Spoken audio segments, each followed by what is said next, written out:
Hello दोस्तों, आज हम बात करेंगे सिक्योरिटी एनालिसिस बुक के बारे में। ये बुक वैल्यू इन्वेस्टिंग के जनक बेंजामिन ग्राहम और डेविड डॉड द्वारा लिखी गई है और दुनिया के सबसे सफल निवेशकों जैसे वॉरेन बफे ने इसे अपनी इन्वेस्टमेंट बाइबल माना है। ये किताब 7 भागों में विभाजित है। अब जानते हैं इसके पहले भाग को। शहर की सबसे बड़ी इन्वेस्टमेंट फर्म के हॉल में राहुल मेहरा नाम का एक युवा एनालिस्ट अपने बॉस के सामने खड़ा था। उसके चेहरे पर एक अजीब आत्मविश्वास था, जो या तो बहुत बड़े मुनाफे की ओर इशारा कर रहा था या फिर किसी आसन संकट की ओर। बॉस ने आंखें घुमाते हुए पूछा, तो राहुल, ये $2 लाख किस कंपनी में लगा रहे हो? राहुल मुस्कुराया और बोला, XYZ टेक्नोलॉजीज। उनके शेयर अगले 6 महीने में तिगुने हो जाएंगे। बॉस ने झुंझलाकर कहा, क्या तुमने बैलेंस शीट देखी है? क्या तुमने उनकी फाइनेंशियल रिपोर्ट पढ़ी है? राहुल ने लापरवाही से कहा, नहीं सर, लेकिन मैंने सुना है कि यह स्टॉक रॉकेट की तरह ऊपर जाने वाला है। बॉस ने गहरी सांस ली और कहा, राहुल, तुम इन्वेस्ट नहीं, स्पेक्यूलेशन कर रहे हो। बहुत से लोग बाजार में आते हैं और सोचते हैं कि वे निवेश कर रहे हैं, लेकिन वास्तव में वे केवल भीड़ का अनुसरण कर रहे होते हैं। इन्वेस्टमेंट का मतलब है कि आप किसी कंपनी के फंडामेंटल्स को देखकर, उसके भविष्य की संभावनाओं को समझकर और एक लॉन्ग टर्म प्लान बनाकर पैसा लगाते हैं। स्पेक्यूलेशन का मतलब है कि आप महज अनुमान के आधार पर दांव लगाते हैं, बिना ये जाने कि कंपनी असल में कितनी मजबूत है। जब भी कोई आपको कहे कि ये स्टॉक जल्द ही 5 गुना हो जाएगा, आपका दिमाग तुरंत इस वाक्य को, ये स्टॉक कसिनो की तरह है जिसमें मैं अपनी पूरी पूंजी गंवा सकता हूं, में बदल देना चाहिए। राहुल ने उस XYZ कंपनी में सट्टा लगा दिया। शुरुआती हफ्ते में उसका स्टॉक वाकई बढ़ा, लेकिन 1 महीने बाद कंपनी दिवालिया हो गई। उसका पूरा पैसा डूब गया। इस घटना के बाद राहुल ने बेंजामिन ग्राहम की सिक्योरिटी एनालिसिस पढ़ी और सट्टे से तौबा कर ली। वह आज एक सफल वैल्यू इन्वेस्टर है। अब चलते हैं दूसरे अध्याय की ओर। शेयर बाजार में तेजी थी। लोग पागलपन की हद तक स्टॉक्स खरीद रहे थे। अजय सिंह नाम का एक अनुभवी इन्वेस्टर अपने दोस्त रवि के साथ एक कॉफी शॉप में बैठा था। रवि ने एक्साइटेड होकर कहा, भाई, ABC कंपनी का स्टॉक उड़ने वाला है, जल्दी खरीद लो वरना देर हो जाएगी। अजय ने मुस्कुराते हुए कहा, रवि, क्या तुमने इस कंपनी की बैलेंस शीट देखी? रवि ने हिचकिचाते हुए जवाब दिया, अरे यार, बैलेंस शीट छोड़ो, ये स्टॉक अभी 500 रुपए का है और अगले महीने 1000 हो जाएगा। अजय ने गहरी सांस ली और कहा, यहाँ मार्जिन ऑफ सेफ्टी कहाँ है? मार्जिन ऑफ सेफ्टी का मतलब यह है कि आप किसी कंपनी में इस तरह निवेश करें कि अगर आपका आकलन कुछ हद तक गलत भी हो जाए तो भी आपका नुकसान ना हो। मान लो आप एक ब्रिज बना रहे हैं जिसकी अधिकतम भार सहने की क्षमता 10 टन है। अगर कोई भी इस ब्रिज पर 10 टन भार लेकर चले तो वह टूटने का खतरा रहेगा। लेकिन अगर ब्रिज की क्षमता 20 टन रखी जाए और हम केवल 10 टन का ही भार लें तो ये सुरक्षा का मार्जिन कहलाएगा। इसी तरह अगर किसी स्टॉक की वास्तविक कीमत 500 रुपए है, लेकिन आपको वो 400 रुपए में मिल रहा है, तो आपके पास 100 रुपए का सुरक्षा मार्जिन होगा। अजय ने रवि को रोका और ABC कंपनी की बैलेंस शीट निकाली। पता चला कि कंपनी बहुत अधिक कर्ज में डूबी हुई थी और उसके प्रॉफिट में गिरावट आ रही थी। कुछ हफ्तों बाद ये स्टॉक 500 से 200 रुपए पर आ गया। रवि ने राहत की सांस ली और कहा, भाई, तेरा मार्जिन ऑफ सेफ्टी वाला रोल जिंदगी बचा गया। तो चलते हैं तीसरे अध्याय की ओर। 2010 में एक 50 वर्षीय इन्वेस्टर राजेश चौहान ने अपने बेटे को 10 लाख रुपए दिए और कहा, बेटा, इसे निवेश करो और देखो कि तुम क्या सीखते हो। उसका बेटा करण, जो शेयर बाजार को लेकर बेहद उत्साहित था, पूरी पूंजी क्रूड ऑयल में लगा बैठा, ये सोचकर कि इसके दाम हमेशा बढ़ते रहेंगे। कुछ महीनों तक सब ठीक चला, लेकिन अचानक 2014 में कच्चे तेल के दाम धड़ाम से गिर गए। करण का 90% पैसा डूब गया। उसने अपने पिता से पूछा, पापा, ये कैसे हुआ? राजेश ने मुस्कुराते हुए कहा, बेटा, तुमने केवल रिवार्ड देखा लेकिन रिस्क को नजरअंदाज कर दिया। 1. वॉरेन बफे कहते हैं कि जो समझते नहीं हो उसमें निवेश मत करो। 2. जो चीज बहुत तेजी से बढ़ती है वो उतनी ही तेजी से गिर भी सकती है। 3. फाइनेंशियल रिपोर्ट, बैलेंस शीट और बिजनेस मॉडल को समझे बिना पैसा न लगाएं। करण ने अपनी गलती से सीखा और अब वो केवल उन कंपनियों में निवेश करता है जिनका बिजनेस मॉडल वो अच्छे से समझता है। उसने फाइनेंशियल एनालिसिस सीखकर सही निवेश करना शुरू किया और आज वो एक सफल पोर्टफोलियो मैनेजर है। 1. निवेश और सट्टे में फर्क समझो। 2. सुरक्षा का मार्जिन रखो। 3. जोखिम को पहचानो और बचाव की रणनीति बनाओ। अगर आप सच में निवेश से पैसा बनाना चाहते हैं तो सिक्योरिटी एनालिसिस की सीख को अपनी जिंदगी में उतारें और भीड़ का हिस्सा बनने से बचें। अगर आपको हमारी ऑडियो बुक समरी अच्छी लगती है तो हमारे चैनल को लाइक, सब्सक्राइब और कमेंट अवश्य करें। अब चलते हैं सिक्योरिटी एनालिसिस के दूसरे भाग, फिक्स्ड वैल्यू इन्वेस्टमेंट्स की ओर। राहुल, अजय और करण तीनों अब स्टॉक मार्केट के अनुभवों से काफी कुछ सीख चुके थे। सट्टा और सुरक्षित निवेश के बीच का अंतर समझने के बाद वे अब एक और अहम विषय पर चर्चा कर रहे थे, बॉन्ड्स और निश्चित आय वाले निवेश। अध्याय 4, बॉन्ड्स और उनकी सुरक्षा, जोखिम से बचाव की ढाल। साल 2016 जगह मुंबई का एक कॉफी हाउस। राहुल, अजय और करण फिर से एक चर्चा में जुटे थे। करण, जिसने पहले कच्चे तेल में अपना पैसा गंवा दिया था, अब अपनी निवेश रणनीति को लेकर अधिक सतर्क हो गया था। करण ने कहा, भाई, अब मैं स्टॉक्स के उतार चढ़ाव से तंग आ गया हूं। कुछ ऐसा बताओ जिसमें कम जोखिम हो लेकिन फिर भी रिटर्न अच्छा मिले। अजय ने मुस्कुराते हुए कहा, अब तुम्हें बॉन्ड्स की दुनिया में कदम रखना चाहिए। राहुल ने कंफ्यूज होकर पूछा, बॉन्ड्स, ये क्या होते हैं? अजय ने समझाना शुरू किया, जब भी सरकार या कोई कंपनी पैसे उधार लेती है तो वो बॉन्ड्स जारी करती है। ये बॉन्ड्स एक वादा होते हैं कि तय समय के बाद उधार ली गई रकम के साथ ब्याज भी लौटाया जाएगा। राहुल ने सिर हिलाते हुए पूछा, तो ये शेयर मार्केट से अलग कैसे हैं? अजय ने जवाब दिया, जब तुम किसी कंपनी के शेयर खरीदते हो तो तुम उसके मालिक बनते हो, लेकिन जब तुम किसी कंपनी के बॉन्ड्स खरीदते हो तो तुम कर्जदाता बनते हो। यानी अगर कंपनी डूब भी जाए तो भी पहले तुम्हें पैसे वापस मिलते हैं शेयर होल्डर्स से पहले, क्योंकि बॉन्ड सुरक्षित होते हैं। 1 फिक्स्ड इंटरेस्ट स्टॉक्स की तरह इनमें उतार चढ़ाव नहीं होता। 2 कंपनी दिवालिया हो जाए तो भी पहले भुगतान बॉन्ड होल्डर्स को होता है। 3 सरकार और बड़े कॉर्पोरेट्स बॉन्ड्स जारी करते हैं, इसलिए जोखिम कम होता है। करण ने राहत की सांस ली, मतलब अगर मैं अपनी बचत को सुरक्षित रखना चाहता हूं तो बॉन्ड्स बेहतर विकल्प है।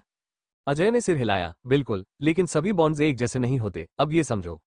तो अब चलते हैं अध्याय 5, सरकारी और कॉर्पोरेट बॉन्ड्स, निवेश के अगले कदम की ओर। करण अब निवेश में ज्यादा समझदारी दिखाने लगा था। उसने तय किया कि वह अपने पोर्टफोलियो को शेयर और बॉन्ड्स के बीच संतुलित करेगा।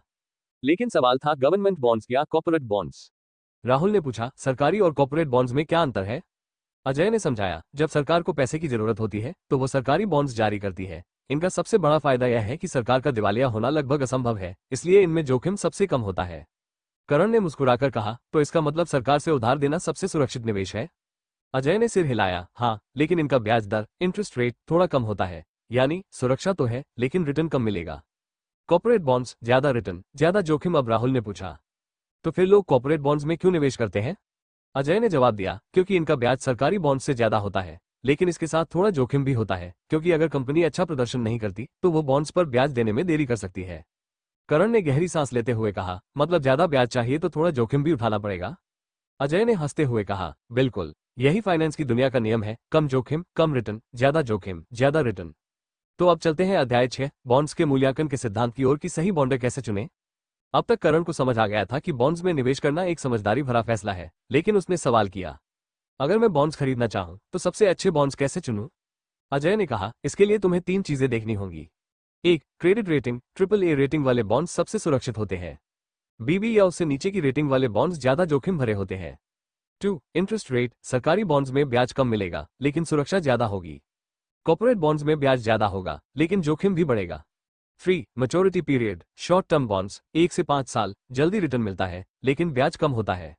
लॉन्ग टर्म बॉन्ड्स 10 से 30 साल, ब्याज ज्यादा मिलता है लेकिन निवेश लंबे समय के लिए लॉक हो जाता है। करण ने मुस्कुराकर कहा, तो मुझे ट्रिपल ए रेटिंग वाले कॉर्पोरेट बॉन्ड्स लेने चाहिए, जिनका ब्याज दर अच्छा हो और परिपक्वता अवधि भी सही हो। अजय ने चाय की चुस्की लेते हुए कहा, अब तुम्हें सच में निवेश समझ में आने लगा है। अब करण, राहुल और अजय ने अपनी रणनीति बना ली थी। राहुल स्टॉक्स और बॉन्ड्स का 70-30 अनुपात रखेगा। करण ज्यादातर ट्रिपल ए कॉर्पोरेट बॉन्ड्स में निवेश करेगा। अजय शेयर और बॉन्ड्स के मिश्रण से एक स्थिर पोर्टफोलियो बनाएगा। अजय ने जाते जाते एक लाइन कही, निवेश केवल पैसा बनाने का खेल नहीं, बल्कि मानसिक संतुलन बनाए रखने की कला भी है। करण ने मुस्कुराकर कहा, सही कहा, और अब मैं सट्टा छोड़कर असली निवेश कर रहा हूं। तो अब चलते हैं भाग 3, सीनियर सिक्योरिटीज। अब करण, राहुल और अजय निवेश में और गहराई तक उतर चुके थे। स्टॉक्स, बॉन्ड्स और फिक्स्ड इनकम इन्वेस्टमेंट समझने के बाद वे अब एक और दिलचस्प टॉपिक पर चर्चा कर रहे थे, सीनियर सिक्योरिटीज यानी वरिष्ठ प्रतिभूतियां। करण ने कॉफी का घूंट लेते हुए पूछा, भाई, ये सीनियर सिक्योरिटीज क्या होती है? अजय ने मुस्कुराते हुए कहा, अब तुम्हें असली इन्वेस्टमेंट की गहराई में उतरने का समय आ गया है। तीसरे भाग का पहला और किताब के अध्याय 7, प्रेफरेंस शेयर और उनके जोखिम। राहुल ने उत्सुकता से पूछा, तो प्रेफरेंस शेयर्स क्या होते हैं? अजय ने समझाया, देखो, जब कोई कंपनी पैसा जुटाना चाहती है तो वो 2 तरह के शेयर जारी करती है। 1 कॉमन शेयर, यानी जो आम इन्वेस्टर्स खरीदते हैं। 2 प्रेफरेंस शेयर, ये आम शेयरों से ऊपर होते हैं लेकिन बॉन्ड से नीचे। करण ने चौंकते हुए पूछा, मतलब जरा आसान भाषा में समझाओ। अजय ने हंसते हुए कहा, मान लो किसी कंपनी को घाटा हो जाता है और वह डूबने लगती है। अब सबसे पहले बॉन्ड होल्डर्स को पैसे वापस मिलते हैं।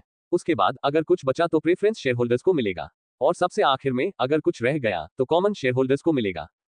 प्रेफरेंस शेयर के फायदे यह है कि इन पर निश्चित डिविडेंड मिलता है, भले ही कंपनी प्रॉफिट में हो या नहीं। आम शेयरों की तुलना में जोखिम कम होता है। कुछ प्रेफरेंस शेयरों में कंपनी के डूबने पर पहले भुगतान मिलने का अधिकार होता है। प्रेफरेंस शेयर के जोखिम यह है कि वोटिंग राइट्स नहीं मिलते, यानी कंपनी के फैसलों में कोई भूमिका नहीं। अगर कंपनी दिवालिया हो जाती है तो बॉन्ड होल्डर्स को पहले भुगतान मिलेगा, प्रेफरेंस शेयर होल्डर्स को नहीं। इनका रिटर्न आमतौर पर कॉमन स्टॉक से कम होता है। करण ने सिर हिलाते हुए कहा, मतलब ये स्टॉक्स और बॉन्ड्स के बीच का एक हाइब्रिड मॉडल है? अजय ने जवाब दिया, बिल्कुल सही, लेकिन प्रेफरेंस शेयर खरीदने से पहले कंपनी की वित्तीय स्थिति को देखना बहुत जरूरी है। अध्याय 8, सीनियर सिक्योरिटीज और उनके अधिकार। अब तक करण को समझ आ गया था कि बॉन्ड्स और प्रेफरेंस शेयर सुरक्षित निवेश हैं, लेकिन उसने एक और सवाल किया, ये सीनियर सिक्योरिटीज क्या होती हैं? राहुल ने मुस्कुराते हुए कहा, सीनियर सिक्योरिटीज का मतलब है वो प्रतिभूतियां जिनका भुगतान बाकी निवेशकों से पहले किया जाता है। अजय ने विस्तार से समझाया, जब कोई कंपनी फंड जुटाती है तो उसे निवेशकों को यह आश्वासन देना पड़ता है कि किसे पहले पैसे मिलेंगे। सबसे पहले बॉन्ड होल्डर्स को, फिर प्रेफरेंस शेयर होल्डर्स को और सबसे बाद में कॉमन शेयर होल्डर्स को। सीनियर सिक्योरिटीज के रूप में एक बॉन्ड्स, इन्हें सबसे पहले भुगतान किया जाता है। 2 प्रेफरेंस शेयर बॉन्ड्स के बाद भुगतान इन्हें किया जाता है। 3 कन्वर्टेबल सिक्योरिटीज, इन्हें भविष्य में स्टॉक्स में बदला जा सकता है। करण ने अब तक यह अच्छी तरह से समझ लिया था कि सीनियर सिक्योरिटीज में निवेश करना एक कम जोखिम वाला ऑप्शन है।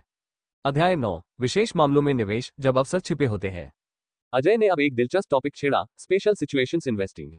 करण ने उत्सुकता से पूछा, ये क्या होता है? अजय ने समझाया, कभी कभी कंपनियां अस्थायी संकट में होती हैं, लेकिन उनकी बुनियादी वित्तीय स्थिति मजबूत होती है। ऐसे में अगर हम सही समय पर निवेश करें तो बड़ा मुनाफा कमा सकते हैं। राहुल ने सिर हिलाते हुए कहा, मतलब ऐसी कंपनियां जिनका बाजार में मूल्यांकन कम है लेकिन असल में उनकी वैल्यू ज्यादा है? अजय ने कहा, बिल्कुल, इसे डिस्ट्रेस्ड इन्वेस्टिंग भी कहते हैं। स्पेशल सिचुएशंस में निवेश के उदाहरण के रूप में 1 मर्जर्स और एक्विजिशंस, जब एक कंपनी दूसरी को खरीद रही होती है तो उसके शेयर में भारी बदलाव आते हैं। 2 दिवालिया कंपनियां, बैंक्रप्सी इन्वेस्टिंग, कुछ कंपनियां दिवालिया होने के बाद फिर से उठ खड़ी होती हैं और इन्वेस्टर्स को बड़ा मुनाफा दे सकती हैं। 3 कॉर्पोरेट रीस्ट्रक्चरिंग, जब कोई कंपनी अपने कर्ज को फिर से व्यवस्थित करती है तब उसके बॉन्ड्स और स्टॉक्स में निवेश का अच्छा मौका बन सकता है। करण ने अपनी डायरी में नोट्स बनाते हुए कहा, मतलब जब लोग डरते हैं तब सही निवेश करने का सबसे अच्छा मौका होता है? अजय ने हंसते हुए कहा, बिल्कुल सही, लेकिन ये तभी करना चाहिए जब तुम्हें रिस्क मैनेजमेंट अच्छे से आता हो। अब तक करण, राहुल और अजय एक मजबूत निवेशक बन चुके थे। उनकी इस यात्रा से हमें कुछ महत्वपूर्ण सीख मिलती है। 1 सट्टा और निवेश में फर्क करें, भीड़ का अनुसरण न करें, खुद रिसर्च करें। 2 मार्जिन ऑफ सेफ्टी रखें, सस्ते में खरीदें, महंगे में बेचें। 3 रिस्क को समझें, सिर्फ रिटर्न पर ध्यान न दें, रिस्क का भी आकलन करें। 4 बॉन्ड्स और प्रेफरेंस शेयर में संतुलन बनाएं, अपने पोर्टफोलियो को डाइवर्सिफाई करें। 5 संभावनाओं को पहचानें, जब लोग डर रहे हो तो अवसर तलाशें। 6 बैलेंस शीट और फाइनेंशियल रिपोर्ट पढ़ें, नंबरों को समझे बिना पैसा न लगाएं। 7 धैर्य रखें, सबसे सफल निवेशक वही हैं जो लंबे समय तक धैर्य रखते हैं। अगर आप सही निवेशक बनना चाहते हैं तो सीखना कभी बंद मत करो और बाजार की हर हलचल को समझने की कोशिश करो। सही निवेशक वही है जो बाजार में अपनी भावनाओं को काबू रख सके। तो चलते हैं अगले भाग की ओर। भाग 4 कॉमन स्टॉक्स। करण, राहुल और अजय पिछले कुछ सालों में निवेश की दुनिया में गहराई से उतर चुके थे। वे अब बॉन्ड्स, प्रेफरेंस शेयर और सीनियर सिक्योरिटीज को अच्छी तरह समझ चुके थे। लेकिन असली खेल तो स्टॉक्स का था, कॉमन स्टॉक्स, जो वाकई में एक निवेशक को सबसे ज्यादा मुनाफा देते हैं अगर सही तरीके से निवेश किया जाए। राहुल ने कॉफी का घूंट लेते हुए कहा, अब तक हमने सुरक्षित निवेश के बारे में जाना, लेकिन असली पैसा तो स्टॉक्स में बनता है, हमें इसे डिटेल में समझना होगा। अजय ने मुस्कुराकर कहा, तैयार हो जाओ दोस्तों, क्योंकि अब हम सबसे रोमांचक सफर पर निकलने वाले हैं।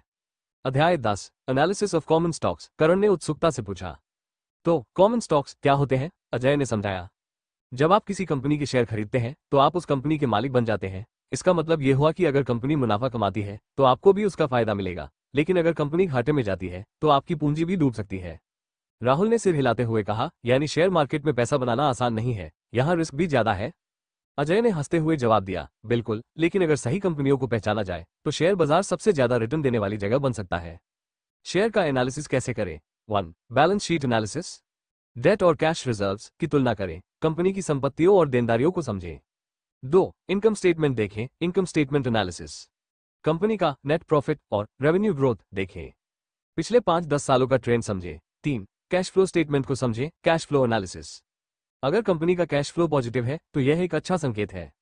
ऑपरेटिंग कैश फ्लो को खासतौर पर देखें। करण ने सिर खुजलाते हुए पूछा, मतलब हमें नंबरों की अच्छी समझ होनी चाहिए? अजय ने जवाब दिया, बिल्कुल, स्टॉक्स में सफल होने के लिए आपको कंपनी के फंडामेंटल समझने ही होंगे। अध्याय 11 स्टॉक वैल्यूएशन मेथड्स। अब जब करण, राहुल और अजय ये समझ चुके थे कि एक कंपनी को कैसे परखा जाए, तो अगला सवाल था, किसी स्टॉक का सही मूल्य कैसे तय करें? राहुल ने सवाल किया, अगर हमें पता चल जाए कि कोई स्टॉक महंगा है या सस्ता तो हम ज्यादा मुनाफा कमा सकते हैं, है ना? अजय ने सिर हिलाया, बिल्कुल, इसे हम स्टॉक वैल्यूएशन कहते हैं और इसके कई तरीके हैं। स्टॉक वैल्यूएशन के 3 प्रमुख तरीके यह है कि 1 पी रेशियो, मतलब प्राइस टू अर्निंग्स रेशियो, यह किसी कंपनी के शेयर मूल्य को उसकी प्रति शेयर कमाई, अर्निंग्स पर शेयर एप्स से तुलना करता है। कम पीई वाला स्टॉक अंडरवैल्यूड हो सकता है, अच्छा मौका। ज्यादा पीई वाला स्टॉक ओवरवैल्यूड हो सकता है, सावधानी जरूरी। 2 पीबी रेशियो, मतलब प्राइस टू बुक रेशियो, ये किसी कंपनी के कुल एसेट्स के मुकाबले उसके स्टॉक की कीमत को मापता है। पीबी लेस देन 1 का मतलब हो सकता है कि स्टॉक सस्ता है। 3 डीसीएफ डिस्काउंटेड कैश फ्लो, ये तरीका किसी कंपनी के भविष्य में आने वाले 7 कैश फ्लो को ध्यान में रखकर स्टॉक का सही मूल्य निकालता है। थोड़ा जटिल तरीका है, लेकिन सही वैल्यूएशन का सबसे अच्छा तरीका भी। करण ने चौंकते हुए कहा, यार ये तो बहुत टेक्निकल हो गया, क्या कोई आसान तरीका नहीं है? अजय ने हंसते हुए जवाब दिया, सबसे आसान तरीका यह है, अगर कोई स्टॉक उसके असली मूल्य से सस्ता मिल रहा है तो उसे खरीदो। अध्याय 12, आय और लाभांश का महत्व, अर्निंग्स और डिविडेंड्स मैटर। करण अब तक ये समझ चुका था कि शेयर मार्केट में सही कंपनी चुनना कितना जरूरी है, लेकिन एक और सवाल था, कमाई और लाभांश का क्या महत्व है? राहुल ने पूछा, अजय, कुछ कंपनियां शेयर होल्डर्स को डिविडेंड देती हैं और कुछ नहीं, इसका क्या मतलब है? डिविडेंड क्या होता है? जब कोई कंपनी मुनाफा कमाती है तो वो उसका एक हिस्सा अपने शेयर होल्डर्स को डिविडेंड के रूप में बांट सकती है। ब्लू चिप कंपनीज आमतौर पर ज्यादा डिविडेंड देती है। ज्यादा डिविडेंड मिलना स्थिरता का संकेत है। क्या बिना डिविडेंड वाली कंपनियों में निवेश करना चाहिए? हाँ, अगर कंपनी अपने मुनाफे को दोबारा निवेश करके ग्रोथ कर रही है। टेक्नोलॉजी कंपनियां आमतौर पर डिविडेंड नहीं देती, लेकिन उनकी ग्रोथ ज्यादा होती है। करण ने मुस्कुराते हुए कहा, मतलब कुछ कंपनियां हमें हर साल मुनाफा देती हैं और कुछ कंपनियां हमारी पूंजी को बढ़ाने में मदद करती हैं? अजय ने कहा, बिल्कुल, लेकिन सबसे जरूरी बात यह है कि कंपनी की कमाई लगातार बढ़ रही है या नहीं। अब करण, राहुल और अजय यह अच्छी तरह से समझ चुके थे कि शेयर बाजार में सफल होने के लिए किन चीजों का ध्यान रखना चाहिए। 1. कंपनी की बैलेंस शीट और इनकम स्टेटमेंट को जरूर पढ़ें। 2. शेयर खरीदने से पहले उसका पीई और पीबी अनुपात देखें। 3. ब्लू चिप कंपनियों में निवेश करें जो लंबे समय में ग्रोथ करें। 4. घबराहट में स्टॉक्स न बेचें, धैर्य सबसे बड़ा हथियार है। 5. लॉन्ग टर्म इन्वेस्टिंग करें, वॉरेन बफे की तरह सोचें। राहुल ने जाते जाते कहा, अब हमें स्टॉक्स का असली खेल समझ में आने लगा है। करण ने मुस्कुराते हुए कहा, अब अगला कदम क्या है? अजय ने जवाब दिया, अगला कदम है असली मास्टर क्लास, विश्लेषण के उस्ताद बनो, यानी टेक्निकल और फंडामेंटल एनालिसिस की गहराई में उतरना। तो चलते हैं अगले भाग की ओर। भाग 5, बैलेंस शीट एनालिसिस, असली ताकत को पहचानना। साल 2020, लॉकडाउन, लेकिन सीखने का सिलसिला जारी। इस बार करण, राहुल और अजय किसी कैफे में नहीं, बल्कि वीडियो कॉल पर निवेश की नई ऊंचाइयों को छूने की तैयारी कर रहे थे। अब तक वे स्टॉक्स, बॉन्ड्स और फंडामेंटल वैल्यूएशन की समझ बना चुके थे, लेकिन अब बारी थी बैलेंस शीट की गहराई में उतरने की। राहुल ने स्क्रीन शेयर करते हुए कहा, दोस्तों, ये है टाटा स्टील की बैलेंस शीट। अब बताओ, हमें कैसे पता चलेगा कि यह कंपनी मजबूत है या नहीं? अजय ने मुस्कुराकर कहा, अगर आप सच में एक प्रोफेशनल इन्वेस्टर बनना चाहते हो तो बैलेंस शीट पढ़ना आना चाहिए। ये किसी भी कंपनी की हड्डियों की मजबूती को दिखाता है। करण ने हंसते हुए कहा, तो चलो इस बैलेंस शीट का डीएनए टेस्ट कर ही लेते हैं। अध्याय 13, components of a balance sheet. Ajay ने स्क्रीन पर बैलेंस शीट दिखाते हुए कहा, बैलेंस शीट 3 हिस्सों में बंटी होती है। 1. एसेट्स बताती हैं कि कंपनी के पास क्या है, कैश और इक्विवेलेंट्स जैसे बैंक बैलेंस, नकदी। अकाउंट्स रिसीवेबल मतलब ग्राहकों से मिलने वाले पैसे। इन्वेंटरी मतलब कंपनी के पास रखे गए माल। फिक्स्ड एसेट्स जैसे कि मशीनें, जमीन, जायदाद। 2. लायबिलिटीज बताती हैं कि कंपनी को क्या चुकाना है। शॉर्ट टर्म डेट मतलब 1 साल के अंदर चुकाए जाने वाले कर्ज। लॉन्ग टर्म डेट का मतलब है कि कई सालों में चुकाए जाने वाले कर्ज। अकाउंट्स पेबल मतलब कंपनी को सप्लायर्स को देने वाले पैसे। फ्री शेयर होल्डर्स इक्विटी का मतलब है असली मालिकाना हक। रिटेन्ड अर्निंग्स का मतलब है कंपनी के पिछले मुनाफे जो बचाकर रखे गए हैं। कॉमन स्टॉक का मतलब है कंपनी के निवेशकों का हिस्सा। करण ने सिर हिलाते हुए कहा, मतलब ये किसी भी कंपनी की फाइनेंशियल हेल्थ रिपोर्ट है? अजय ने जवाब दिया, बिल्कुल सही, लेकिन इसे पढ़ना और समझना भी आना चाहिए। अध्याय 14, परिसंपत्तियों, एसेट्स और देनदारियों, लायबिलिटीज का विश्लेषण। राहुल ने सवाल किया, अच्छा ये बताओ, हमें कैसे पता चलेगा कि किसी कंपनी की बैलेंस शीट मजबूत है या कमजोर? अजय ने समझाया, इसके लिए हमें कुछ महत्वपूर्ण चीजों का विश्लेषण करना होगा। कैश और लिक्विडिटी, किसी भी मजबूत कंपनी के पास हमेशा पर्याप्त कैश बैलेंस होता है। कैश इज किंग, अगर कंपनी के पास नकदी नहीं है तो मुश्किल समय में वह डूब सकती है। Debt to equity ratio, DE ratio equals कुल देनदारियां शेयर धारकों की इक्विटी। अगर डीई 1.5 से ज्यादा तो यह दर्शाता है कि कंपनी बहुत ज्यादा कर्ज पर निर्भर है। आदर्श रूप से यह 1 से कम होना चाहिए। करंट रेशियो, अल्पकालिक वित्तीय स्थिति को मापना।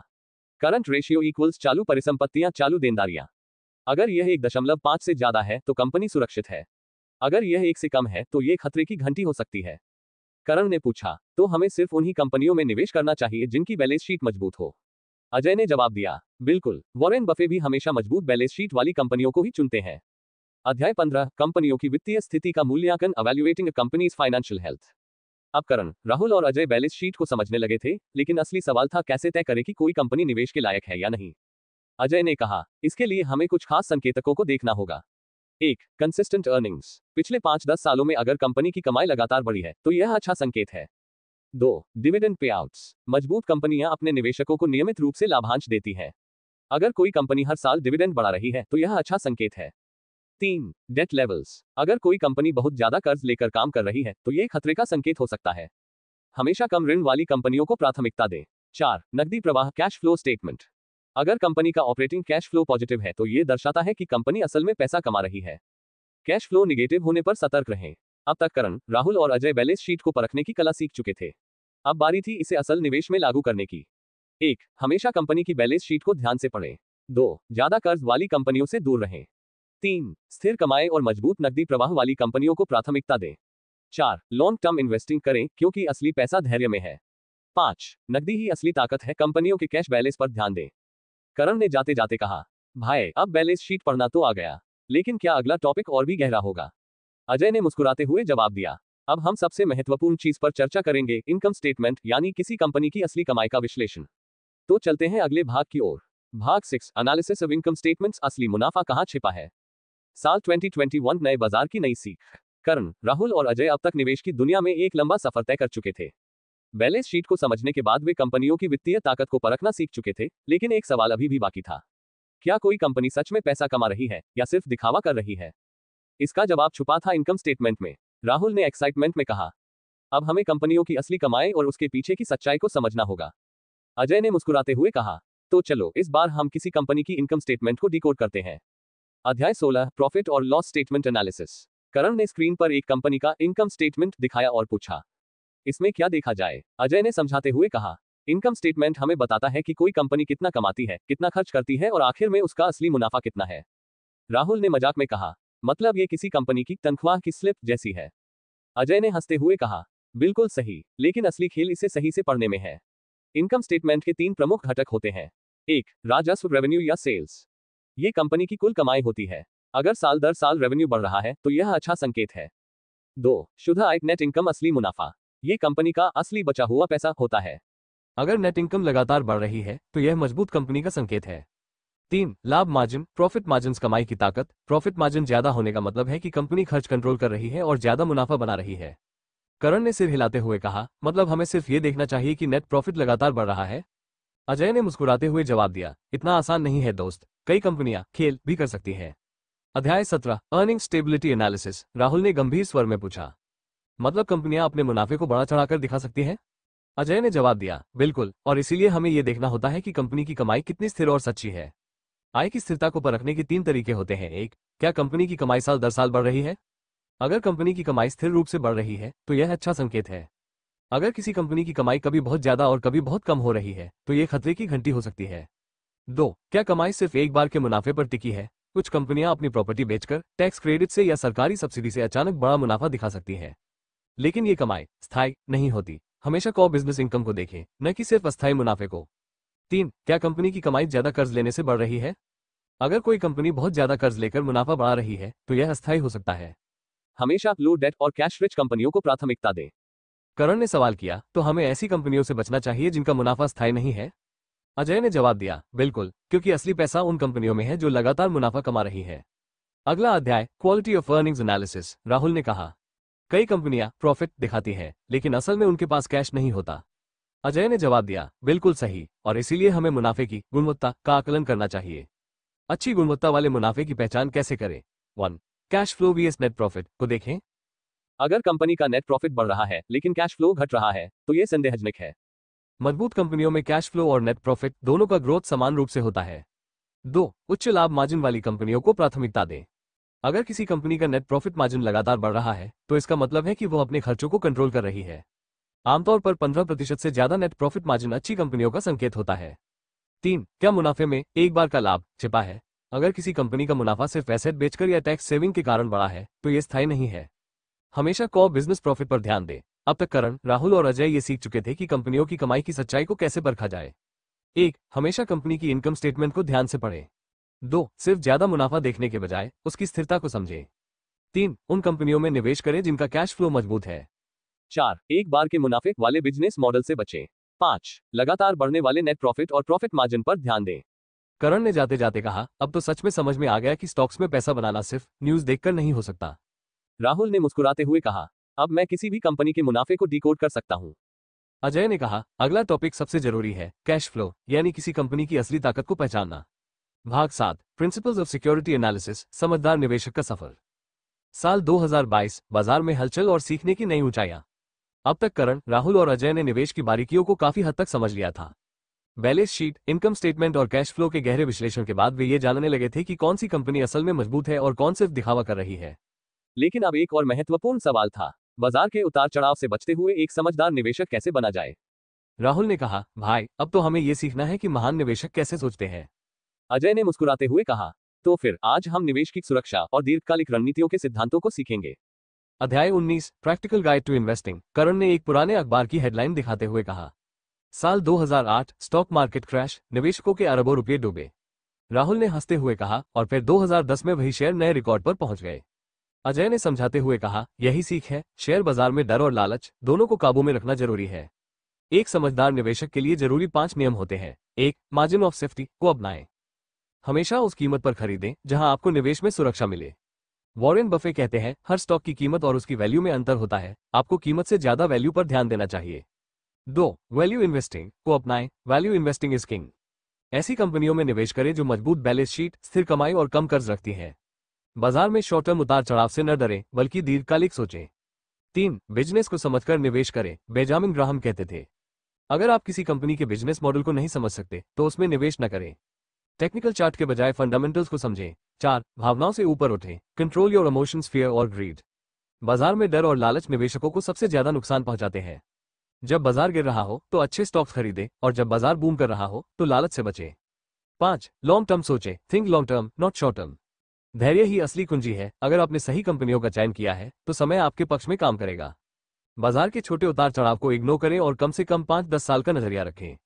करण ने सिर हिलाते हुए कहा, अब समझ में आया कि असली इन्वेस्टिंग धैर्य और अनुशासन का खेल है। अध्याय 20, बाजार के उतार चढ़ाव का प्रभाव, market volatility and its impact. Rahul ने उत्सुकता से पूछा, क्या हमें मार्केट क्रैश से डरना चाहिए? अजय ने हंसते हुए कहा, बिल्कुल नहीं, बल्कि बाजार के उतार चढ़ाव में ही सबसे अच्छे अवसर छिपे होते हैं। बाजार की अस्थिरता को समझने के लिए 3 मुख्य बातें। 1, market moves in cycles. Share बाजार कभी भी एक सीधी रेखा में नहीं चलता, यह ऊपर नीचे होता रहता है। जब बाजार गिरता है तो यह अच्छे निवेशकों के लिए खरीदारी का अवसर होता है। 2, घबराहट में स्टॉक्स ना बेचें। Don't panic, sell in bear markets. जब बाजार गिरता है तो नए निवेशक डरकर अपने शेयर बेच देते हैं, लेकिन यही गलत फैसला होता है। वॉरेन बफे कहते हैं, जब दूसरे लोग डर रहे हो तब आपको लालची बनना चाहिए। 3, अपने पोर्टफोलियो को बैलेंस रखें। Diversification is the key of investor. कभी भी सिर्फ एक इंडस्ट्री या एक शेयर पर निर्भर न रहें। अलग अलग सेक्टर्स में निवेश करें। एफएमसीजी, फार्मा, बैंकिंग और इंफ्रा। करण ने कहा, मतलब मार्केट क्रैश असल में एक अवसर है? अजय ने जवाब दिया, बिल्कुल, लेकिन केवल उन्हीं के लिए जो इसे समझते हैं। अध्याय 21, दीर्घकालिक निवेश रणनीतियां, long term investment strategies. Rahul ने सवाल किया, अगर हमें दीर्घकालिक निवेश करना हो तो किन रणनीतियों का पालन करें? समझदार निवेशक के लिए 3 दीर्घकालिक रणनीतियां होती हैं। 1, invest in blue chip companies. HDFC bank, TCS, Infosys, Reliance, Nestle जैसी कंपनियों में निवेश करें। ये कंपनियां लंबे समय में अच्छा रिटर्न देती हैं और जोखिम भी कम रहता है। 2, सीप और कंपाउंडिंग का फायदा उठाएं। पावर ऑफ सीप और कंपाउंडिंग। अगर आप हर महीने सीप के जरिए निवेश करते हैं तो लॉन्ग टर्म में जबरदस्त मुनाफा मिलेगा। Compounding is the 8th wonder of the world. 3, धैर्य रखें और बार बार ट्रेडिंग से बचें। बी पेशेंट और अवॉइड फ्रीक्वेंट ट्रेडिंग। बार बार स्टॉक्स खरीदने और बेचने से ट्रांजैक्शन कॉस्ट और टैक्स बढ़ता है। धैर्य ही असली संपत्ति बनाता है। अब करण, राहुल और अजय शेयर बाजार के असली खिलाड़ी बन चुके थे। वे जानते थे कि कैसे एक मजबूत कंपनी को पहचानें, बाजार के उतार चढ़ाव से घबराएं नहीं और दीर्घकालिक निवेश के फायदों को समझें। 1, किसी कंपनी में निवेश करने से पहले उसके फंडामेंटल्स को समझें। 2, हमेशा मार्जिन ऑफ सेफ्टी के साथ निवेश करें। 3, बाजार के उतार चढ़ाव से घबराने के बजाय इसे अवसर माने। 4, सीप और लॉन्ग टर्म इन्वेस्टिंग की ताकत को समझें। 5, बाय राइट, सिट टाइट, यानी अच्छे शेयर खरीदें और धैर्य रखें। इस किताब को अंत तक सुनने के लिए धन्यवाद। इन्वेस्टमेंट से संबंधित अन्य बुक समरी के लिए चैनल को लाइक, सब्सक्राइब एवं शेयर अवश्य करें।